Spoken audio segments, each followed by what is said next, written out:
nyakora Ramogi wadhi nyaka e gwenge mag Kuria e kaunti ma Migori. Jokanyo mag riwruoge makedo kod nyange mag nyithindo manyiri dwaro ni piny owacho obi kod yo makare mar riwo nyithindo manyiri mane oringo nyange kod familia magi, ka giwacho ni nyithindo manyiri go oseyudo akweda e kinde ma okalo. Jojuma nigi ler mathoth. E giko mar higani, nyango mag nyithindo go manyiri ma osebiro kadhi nyime e gwego ma Kuria e kinde ma jumbe adek ma okalo kori geno ni dhi chopo giko nyaka higa manyien. Nyithindo manyiri mathoth osenyangi e chenro ni mar nyango, ka bende thothgi yande oresi kendo ginte kundego mag jood maro mang'wen e gwego ma Kuria. We still need more blankets, more bed sheets and more mattresses. Then the third one, we have teachers who are engaging these girls. Of course, they can't stay here idle. They need to be taught a lot of knowledge in their life, because we have pastors here, we have professionals who come and speak to them. So they need some facilitation. So we are not fearing as Korean ladies and girls to say that we are not for the FGM, because it's something that is very wrong. Nyithindo manyiri malo 200 mane oringo nyange kendo osebedo ka odak e kuondego mag jot mopogore opogore e gwego ma Kuria kori geno ne biro dok e miechgi ka chenro ni mar nyango koro rumo. At my time it was very hard. It was so tedious. By then there were no rescue centers.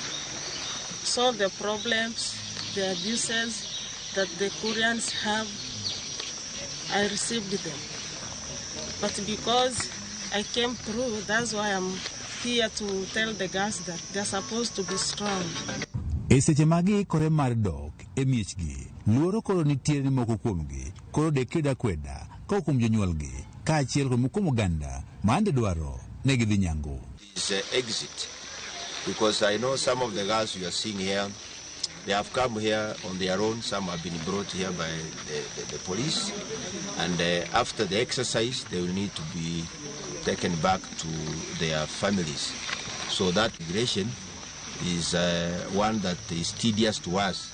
For the years we have done this exercise, we'll need cooperation and working together with the government and other agencies like the CSO, such that we can see that these girls are taken back to their families in a good and a proper way. Only requesting that the government please help these girls for them to be safe at their homes, because some of them just ran, they escaped to be this place, and even are asking after this, how are they going back to their homes?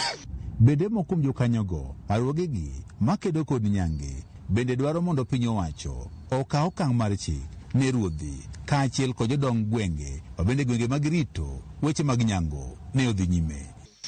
Some of the chiefs are sleeping in their jobs. Actually, if watoto wanaweza kuwa na ripotiwa vyesi kwao na hawachukui hatua, and that is the government too, that is there to protect the girls.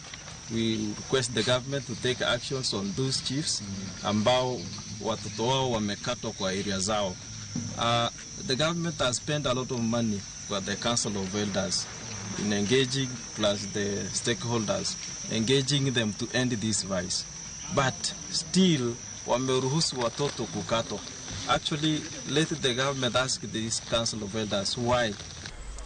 Piny owacho ni oketo higani kaka mano mar giko mag wechego mag nyango e pacho kae. Kata kamano, nenre ka lekni ok dhi chopo. Jogo mosebedo okang' manyime mar kedo kod nyango to koro wacho ni geno kopod nitiere. Juma, Ramogi TV, Migori. Kowuok Migori nyakwa Ramogi wadhi